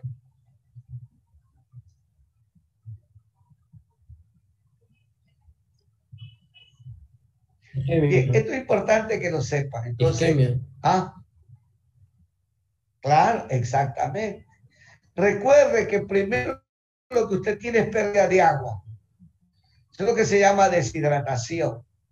Y cuando a la pérdida de agua se le añade la pérdida de sodio, ¿verdad? Eso se llama hipovolemia. Si usted la hipovolemia no la resuelvo 3 días, ¿qué viene después de la hipovolemia? Viene la isquemia. ¿Sí ve? ¿Por qué? Porque el eje renina-angiotensina-aldosterona y la acción del ADH aumenta la reabsorción renal de sodio y de agua, pero también. Entonces, si usted no resuelve el problema, viene la isquemia. Aunque la prostaglandina y el péptido natriurético auricular hagan el trabajo, pero es tan severa la hipovolemia que viene la necrosis. La necrosis tubular aguda. Entonces, la insuficiencia renal aguda intrínseca o la isquémica y la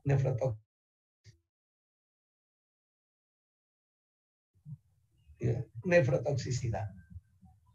Entonces, ahorita estamos hablando de fisiología y de la importancia del péptido natriurético auricular y de las prostaglandinas.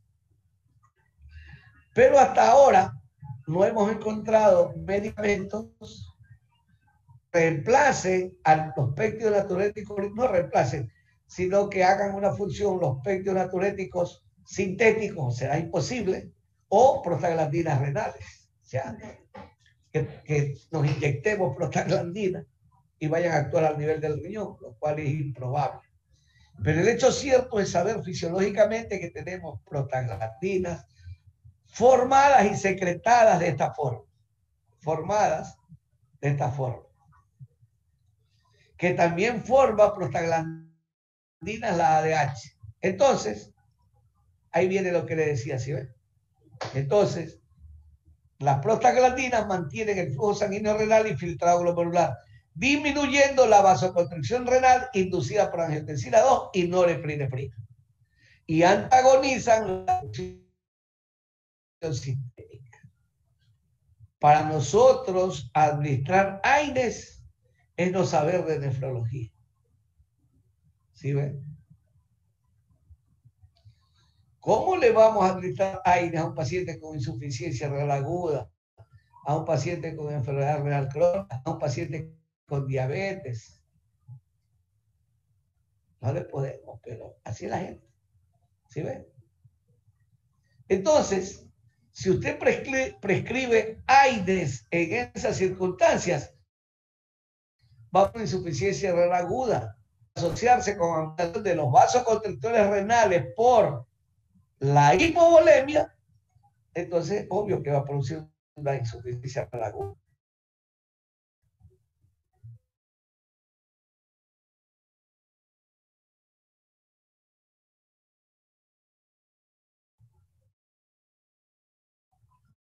Estos pacientes leptolepsia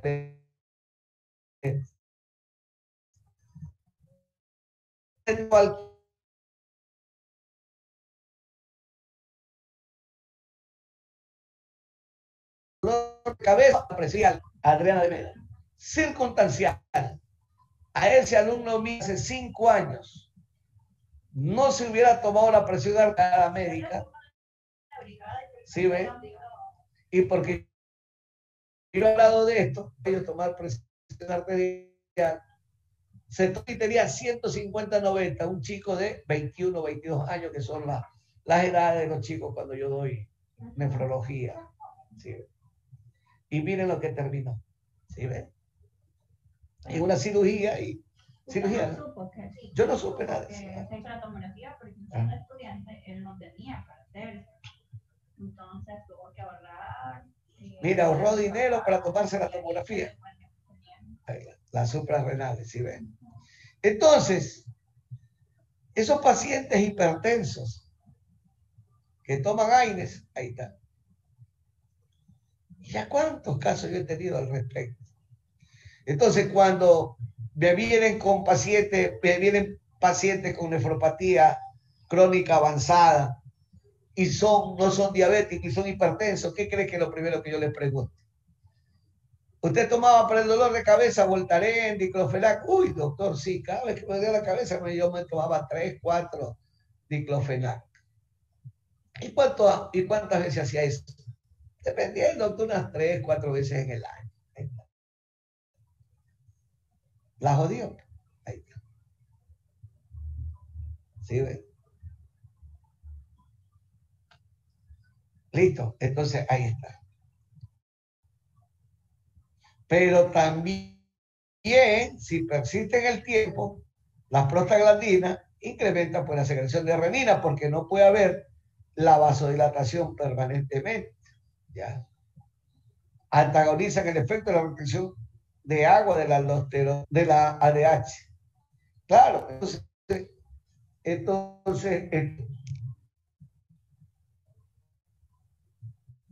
entonces está tomando aire ese paciente que tiene este problema.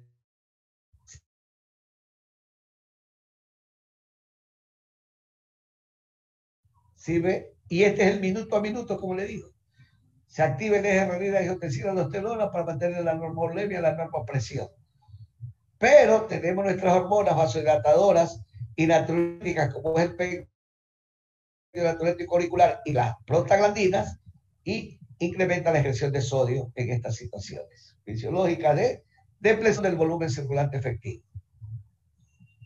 ¿Sí ve? Toman AINES y aumenta la retención de sodio. ¿Sí ve? Entonces yo he diagnosticado temas idiopáticos en donde lo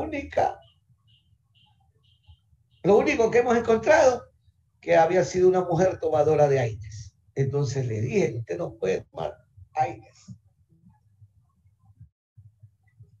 ¿Sí ve? Entonces esas mujeres que se someten a esas dietas estrictas para bajar de peso, tomen AINES y después no saben cómo explicarse esos edemas o la probable insuficiencia renal aguda.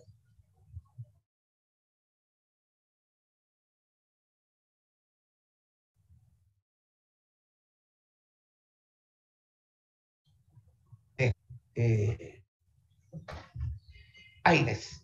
Ok, listo. Ahí está, ¿sí ven?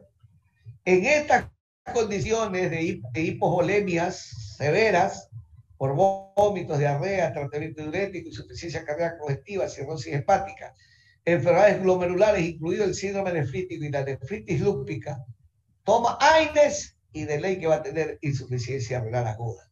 Establecido. Entonces, no deben ustedes prescribir por nada del mundo AINES. ¿Ok?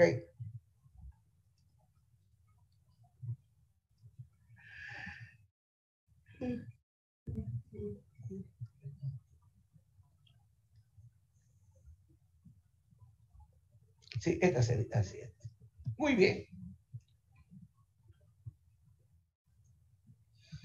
Pero puede persistir en el tiempo la vasodilatación y la vasoconstricción, o la hipovolemia y la hipervolemia. ¿Sí? Entonces, eso no va a ocurrir porque tenemos dos potentes hormonas vasoconstrictoras y vasodilatadoras, como es la endotelina 1 y el óxido nítrico. Y cuando hablamos de esto, estamos hablando de las células vasculares endoteliales, no son arteriales. Entonces, FINA 2, la acción endotelina, la que hace de que tengamos idiopática primaria. Entonces,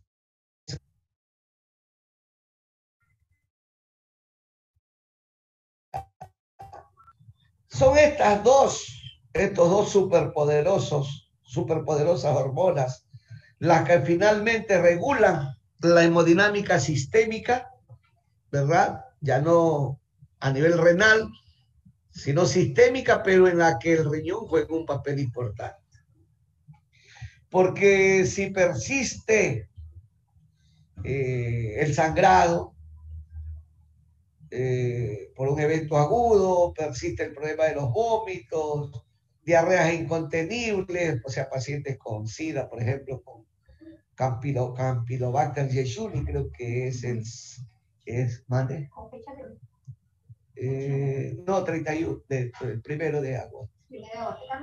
Sí, ya viene, sí, ya. Estaba diciendo.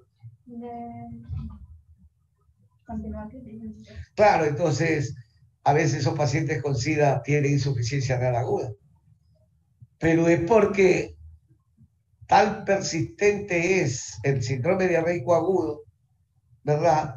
Por el Campylobacter jejuni, si mal no recuerdo la bacteria, saprofita para nosotros, pero para ellos patógena. Entonces, hay que cerrar el riñón. ¿Por qué? Porque está de por medio la vida de las células cardíacas, la perfusión cerebral y la perfusión cardíaca. Entonces, ahí es que la endotelina, ¡pac!, cierra las arteriolas aferentes y devuelve a la circulación sistémica ese 20% del débito cardíaco que se requiere para mantener la tasa de filtrado glomerular. Y a la final, la insuficiencia renal aguda establecida termina siendo un mecanismo, yo lo digo fisiológico, para mantener la vida. Porque se devuelve al torrente circulatorio una cantidad de sangre arterial vital para la vida. Y la vida es la perfusión cardíaca y cerebral, aunque yo diga que la vida es agua y sal, pero la vida agua y sal es la formación de la vida. Es diferente, ¿sí se da cuenta? Y para mantener la vida, pero hasta cierto punto también, porque no vas a vivir permanentemente solo a punta de agua y de sal, porque luego, ¿qué va a venir? Los estados edematosos, severos, severos. ¿Por qué? Porque esto es fisiológico. Ya, ok, listo. Entonces, nótese usted que ellos forman lo que yo llamo, bueno, no es que yo lo llamo, pues, sino que filosóficamente, gracias a que yo estudié algo del marxismo, entonces entiendo las leyes de la dialéctica. Entonces me resultó aparentemente fácil en esa interpretación de las leyes de la dialéctica que Carlos Marx, Federico Hegel descubrieron para poder entender los fenómenos sociales. Ellos partieron de la naturaleza de Hegel, ¿no? Entonces, ¿qué tiene que ver esa filosofía con esto? Es que conviven, pues. Una célula endotelial secretarán endotelina y otras células endoteliales secretarán óxido nítrico. Así de fácil. No puede ser superior uno respecto al otro.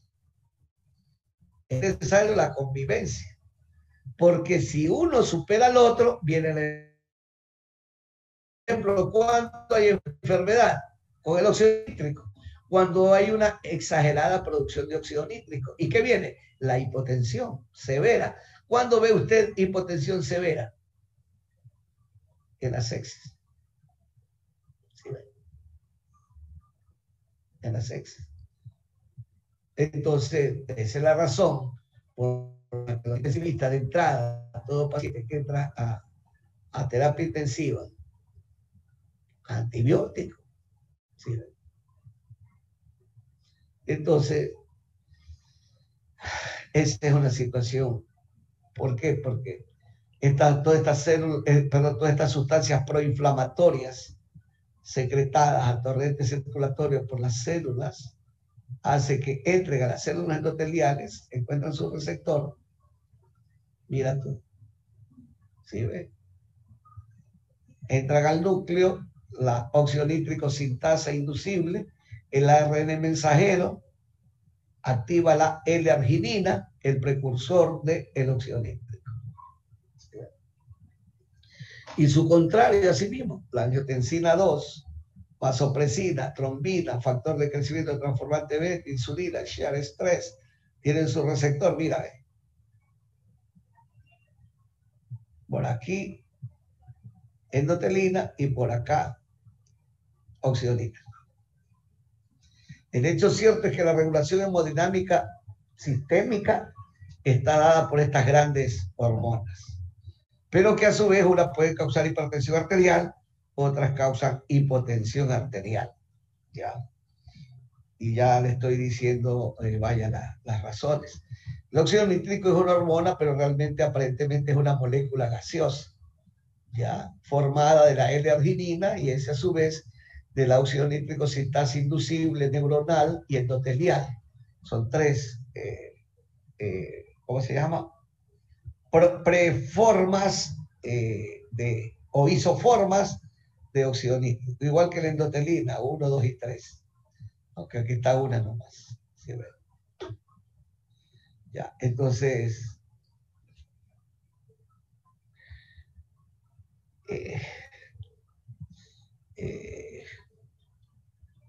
a nivel renal, pues harán pues, lo que hemos comentado, la vasodilatación, la vasoconstricción, la inhibición de la reabsorción de sodio o el aumento de la reabsorción de sodio. Aunque eso no es tan probable, más probable eso es con la L-arginina, es decir, la aldosterona, ¿verdad?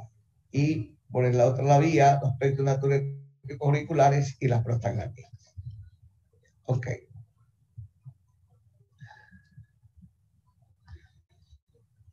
Entonces, el estímulo final para la secreción de óxido nítrico es la persistencia de la vasoconstricción. El estímulo para la secreción de formación de endotelina y secreción al torrente circulatorio es la persistencia de la vasodilatación.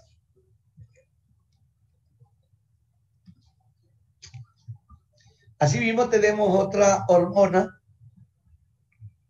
en el mecanismo, bueno, no mecanismo, sí, en la maduración del estirpe eritroidea, ¿ya?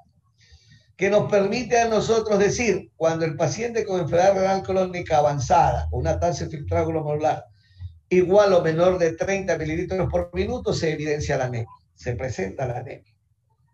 Y eso ya decimos nosotros, caramba, eso ya es un déficit de eritropoyetina. ¿Qué quiere decir eso?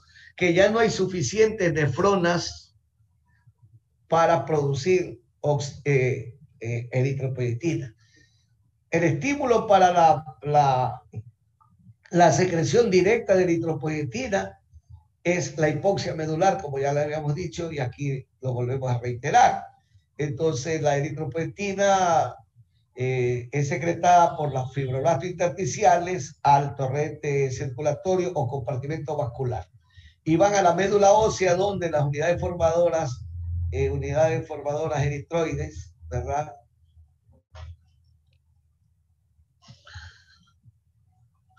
Sí, ve, eritroblásticas, al unirse con su receptor, madura los glóbulos rojos de eritroblastos a eritrocitos.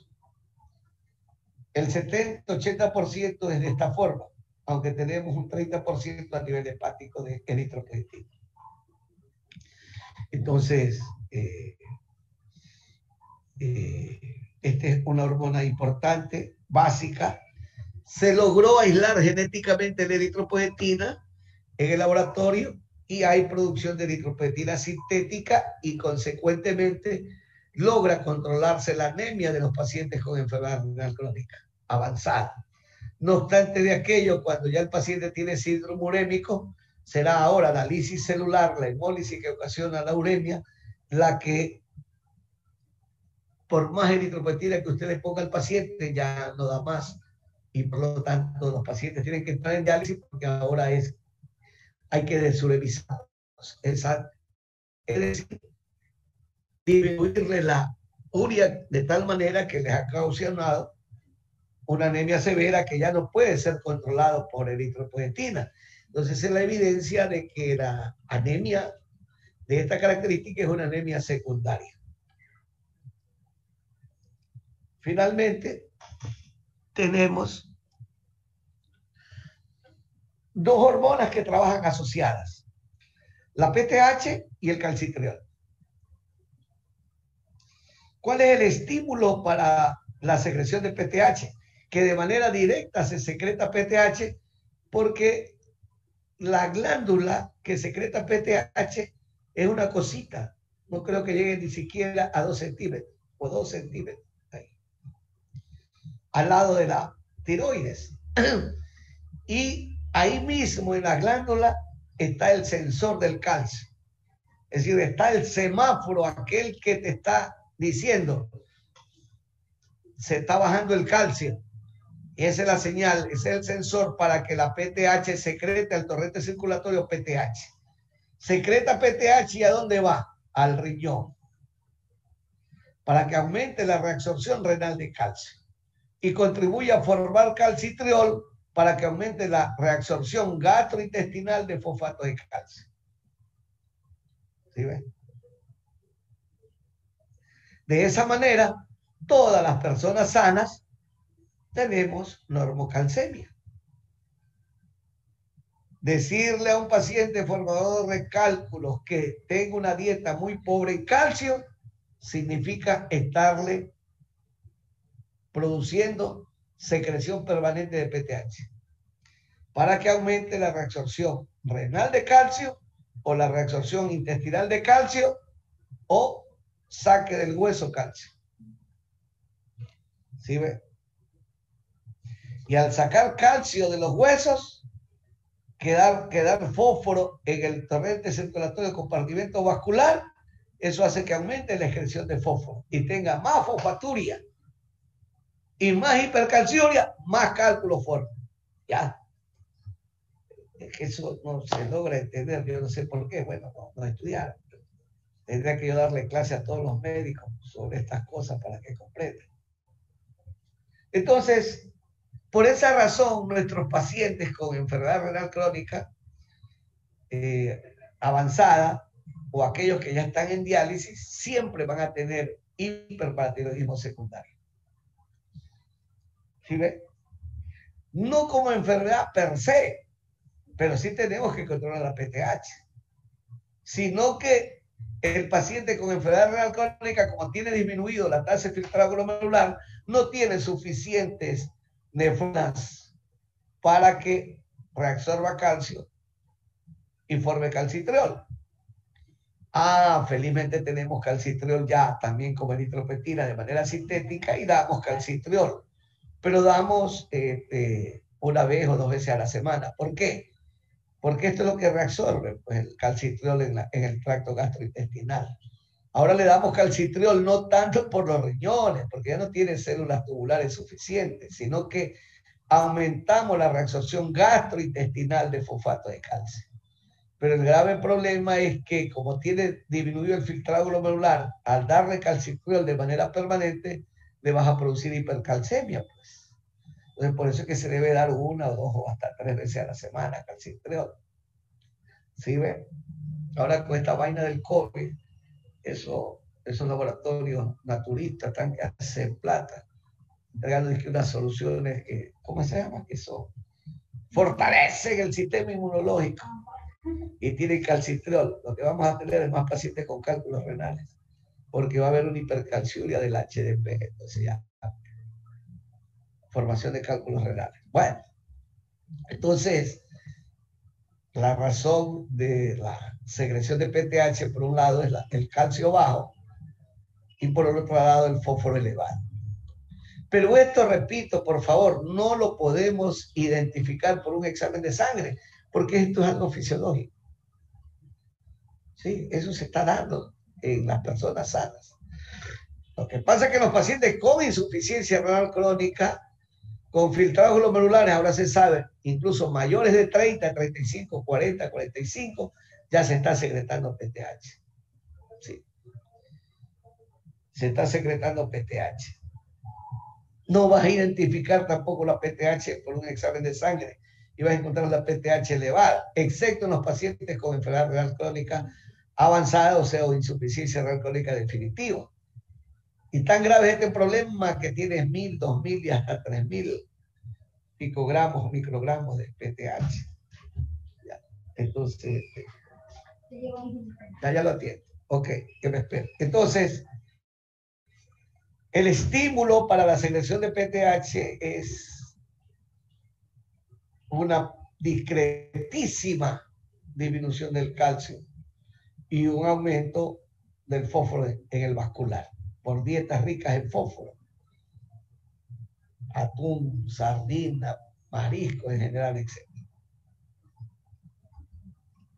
Y aquí tienes el calcitriol, que es otra hormona parecida a la aldosterona. A la aldosterona. ¿Puede pasar? Ah, ¿Lo puede pasar? estoy dando clases, sí, pero puede pasar, ¿cómo?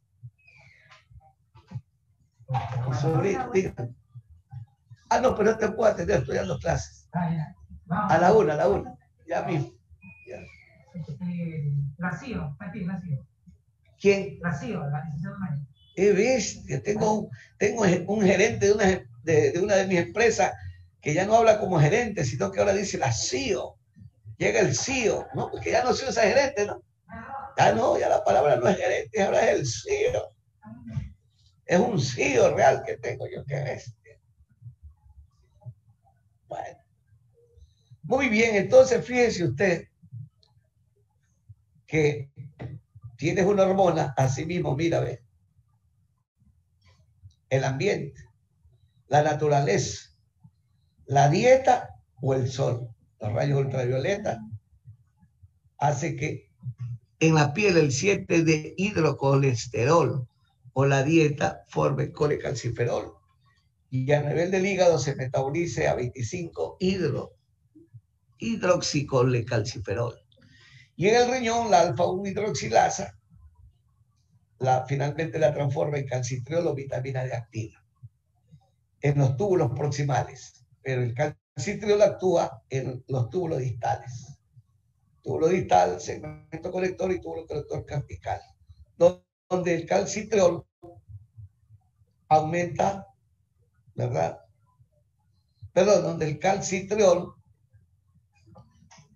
el calcitriol, todo entra por la boca o al tracto gastrointestinal y ahí inmediatamente, después de las comidas, en el proceso resortivo, de acuerdo a las necesidades, hace que aumente la reabsorción gastrointestinal de fosfato de calcio. Es que esto es importante decirlo primero, porque bajo este conocimiento científico, ¿qué le damos a nuestros pacientes con enfermedad renal crónica avanzada o insuficiencia renal crónica definitiva? No, le damos quelantes del fósforo. Quelamos al fósforo, aquí, ¡trac!, en el intestino. ¿Sí? Quelamos al fósforo. Pero el calcio se va al torrente circulatorio y se produce hipercalcemia. El paciente tiene ya disminuido el filtrado glomerular. Entonces, cuando usted administre carbonato de calcio a los pacientes con enfermedad renal crónica, porque tienen hiperfosforemia, tienen que estarle midiendo cada 3 meses o cada 6 meses el calcio. Si el calcio se le elevó, suspenda los quelantes de fósforo, los quelantes cálcicos de fósforo. ¿Sí ven? Y ahí por eso se da ahora otros quelantes del fósforo no cálcicos, pero son muy caros. El Sevelamer es uno de ellos y uno que acaban de producir los españoles. No, yo ya lo voy a traer de la China, ya tenemos todo acá ya registrado en el ¿cómo se llama esa vaina? Ya me olvidé la empresa pública que te da los permisos de ¿cómo es que se llama? Los registros sanitarios, el ARSA ya nos aprobaron y ya es cuestión de que mi CEO me traiga, mi CEO traiga de la China Sevelamer. Ok, entonces así es. Si esto es insuficiente en la dieta, en el riñón, ¿verdad? El calcitriol o aumenta la reabsorción de calcio o disminuye la excreción de calcio y de fosfato. Y en el hueso, con la acción de la PTH, libera calcio y fósforo. Entonces, de esa forma siempre estaremos normocalcémicos. El problema es la hiperfosforemia o la hipofosfatemia, porque la hiperfosforemia es el estímulo para la secreción de PTH y la hipofosforemia es el estímulo para la secreción de calcitriol. ¿Sí? Disminución del calcitriol, aumenta el calcitriol, ¿sí ve? aumenta el calcio intestinal, fosfato de calcio. Si ve, aquí está, ¿viste? Aumenta el fosfato intestinal y aumenta el calcio intestinal. Disminuye la PTH, disminuye la actificación, la sacada de calcio del hueso y aumenta ligeramente el calcio plasmático. Aquí abajo debe decir.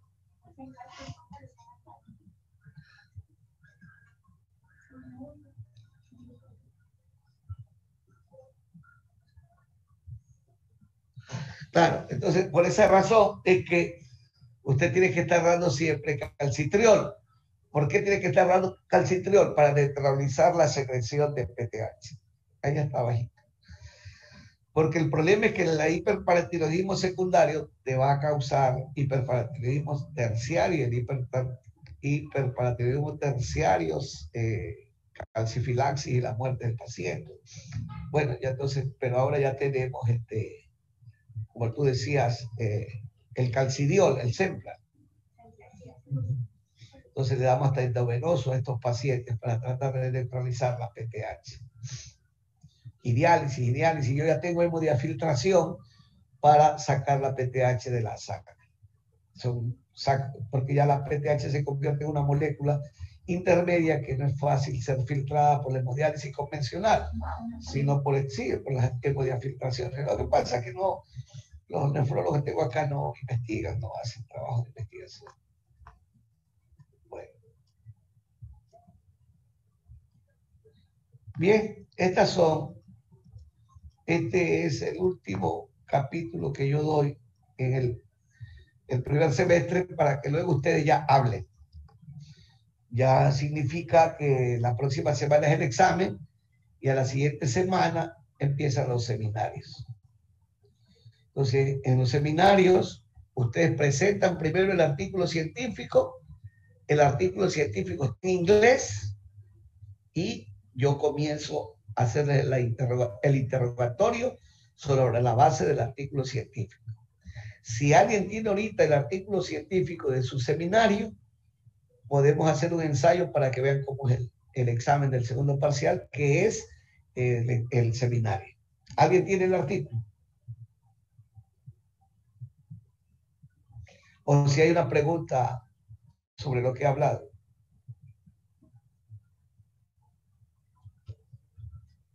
¿Alguien tiene el artículo?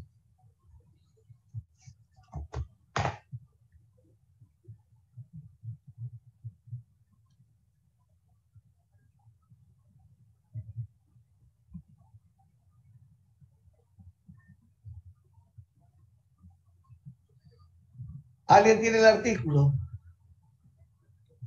Hola.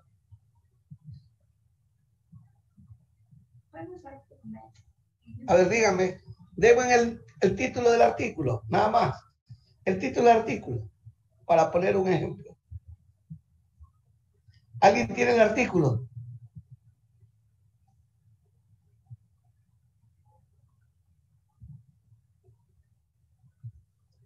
A ver, ¿quién tiene el artículo científico en inglés del seminario que va a exponer?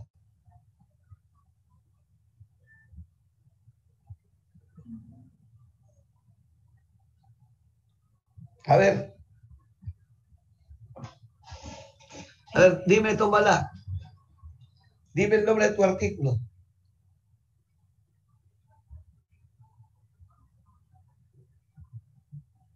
No te oigo. Un ratito, lo estoy abriendo, el que está ahora. en